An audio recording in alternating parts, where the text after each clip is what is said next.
Olá, turma da primeira série do ensino médio, tudo bem com vocês? Pessoal, nós vamos dar continuidade aqui no nosso estudo ainda sobre o núcleo celular, né, e sobre genética. Existem mais alguns termos, algumas definições aqui para a gente poder estudar, para depois conseguir entender quando dermos alguns passos para frente nas aulas de genética, tá? Então, eu quero primeiro começar com uma pergunta, fazendo uma pergunta para você. O que te define? Além das suas emoções, além da sua personalidade, do seu temperamento, o que define você? Né? Então, primeiro fazendo, você refletindo primeiro a respeito dessa pergunta, quero trazer aqui algumas definições, né? O que seria cariótipo, genoma e genes? Por que precisa ter tantos nomes assim? Bom, cariótipo seria o conjunto de cromossomos de uma célula por tamanho ou número de cada par. Com certeza vocês já devem ter visto desenhos, imagens de um cariótipo, mas não sabia até então que aquilo lá se chamava cariótipo, né? Então, os seres humanos, eles vão ter 23 pares de cromossomos. Esse conjunto de 23 pares, quando aparece ele desenhadinho assim, sempre aos pares, é o que a gente chama de cariótipo. E eles são usados para detectar algumas síndromes cromossômicas. Aqui eu coloquei duas síndromes como exemplo, para a gente ver um pouquinho mais. A primeira é uma das síndromes cromossômicas mais conhecidas e difundidas, tá? Que é a síndrome de Down. O cariótipo é exatamente esse desenho aqui, que a gente vê um monte de xizinho. Então, separa-se de acordo com o tamanho de cada par e se enumera esses pares, né, de cromossomos. Uma pessoa que é portador da síndrome de Down, ela vai ter uma trissomia aqui no cromossomo 21. Tá vendo que aparece com 3 cromossomos aqui?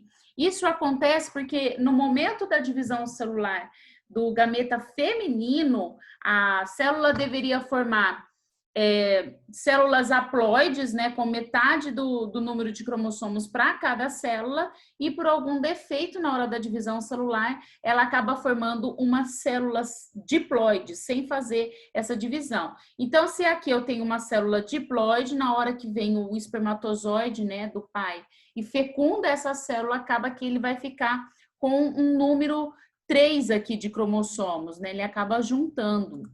Então, um portador de síndrome de Down, ele tem algumas características físicas que permite com que a gente identifique que ele é portador de síndrome de Down. A primeira que eu quero falar aqui é dessa ponte nasal, né? O portador de síndrome de Down, ele não vai ter esse ossinho aqui, é plano. Então, por isso que a gente tem a impressão que o olhinho fica mais afastado. Existe um exame de ultrassom que toda gestante, a mãe vai fazer na 12ª semana de gestação, que é um exame na onde o médico vai conseguir visualizar a presença desse osso nasal.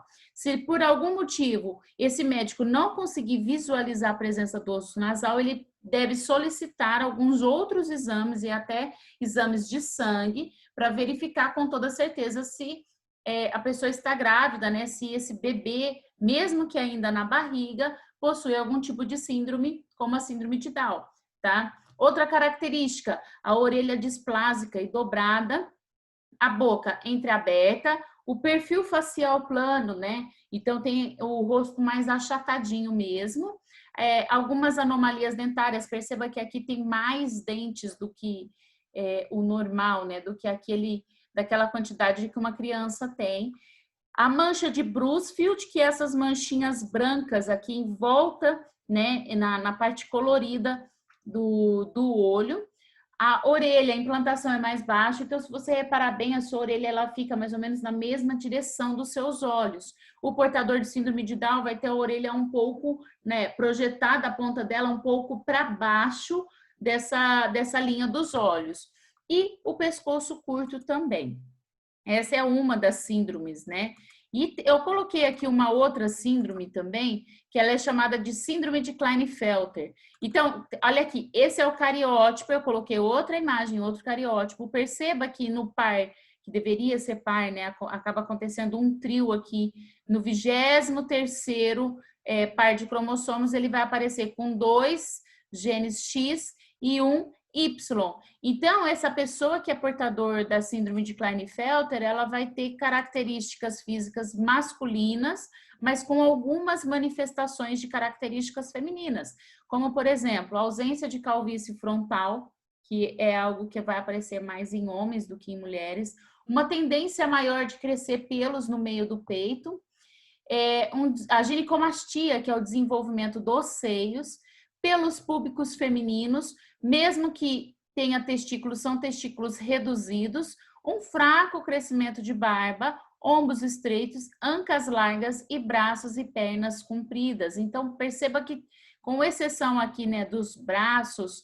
e pernas e testículos, as outras características são características bem visíveis do organismo feminino, mas porque ele possui dois X, né, e um Y, então ele vai possuir também características femininas acentuadas. A outra definição é genoma. Genoma é o número de cromossomos de uma espécie. Então, aqui eu coloquei assim um resuminho. A célula concentra em seu núcleo 46 cromossomos, aqui de uma célula de ser humano, né? Então, são 23 pares. Esses 46 cromossomos vão armazenar informações que determinam as características daquela pessoa, daquele organismo. Os cromossomos, neles estão contidos de 26 mil a 39 mil genes, que se combinam para formar os atributos individuais que compõem o genoma. Então, o genoma, ele é composto por esses 26 a 39 mil genes, que tem a ver com as características físicas da pessoa, tá? O DNA é a matéria-prima dos cromossomos, porque lembra, DNA está esticado, o cromossomo está condensado. É composta pela sequência de 4 substâncias, né? Que a gente identifica pelas letras A, T, C, G. Mais para frente, na próxima aula, a gente vai falar do que é essas 4 substâncias, a quitina, timina, citosina e guanina, e como que a gente trabalha com cada uma dessas substâncias aqui. E o gene, ele é definido como uma sequência dessas letras com a receita de uma proteína específica, tá? Então, o gene a gente consegue definir dessa maneira. Cada pessoa vai ter uma sequência diferente dessas letras.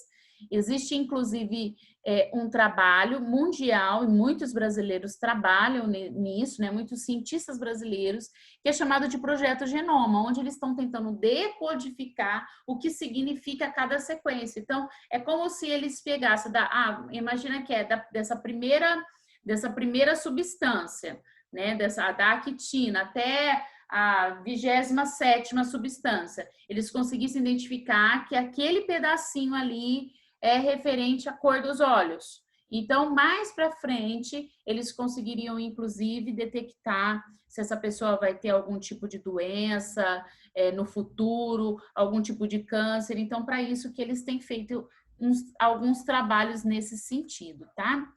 Tá, e se genoma, então, é isso, o que seria genes? O gene é essa sequência de nucleotídeos na longa molécula de DNA. É responsável pelas características físicas de cada indivíduo. Então, nos genes, a gente tem o locogênico e os genes alelos.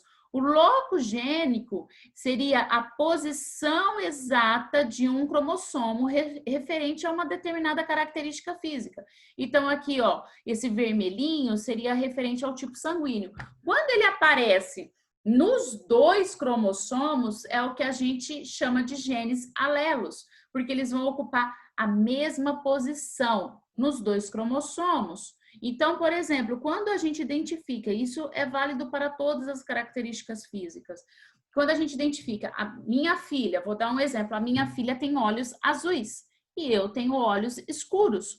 Mas como que ela tem olhos azuis, sendo que a mãe e o pai têm olhos escuros? Porque eu tinha um dos genes com a característica lá, com dominância para olhos escuros.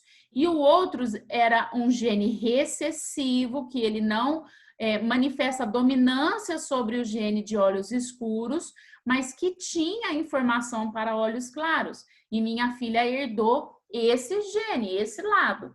E mais o lado que viria, a mesma coisa aconteceu com meu marido, ele tem a característica, só que recessivo, ela herdou o recessivo para esta característica do pai e da mãe e nasceu com os olhos claros. Então, isso acontece para todas as características. Por isso que, mesmo você tendo características do seu pai e características da sua mãe biológica, essa junção de características faz com que você seja um indivíduo único. E aí a gente já acaba falando do princípio de individualidade. Cada pessoa vai ter características físicas, características emocionais, todas as características que dizem respeito a uma pessoa são individuais para cada pessoa na face da Terra. Isso se aplica a animais, por conta exatamente disso, vai acontecendo essa mistura de características daquilo que vem do pai e daquilo que vem da mãe,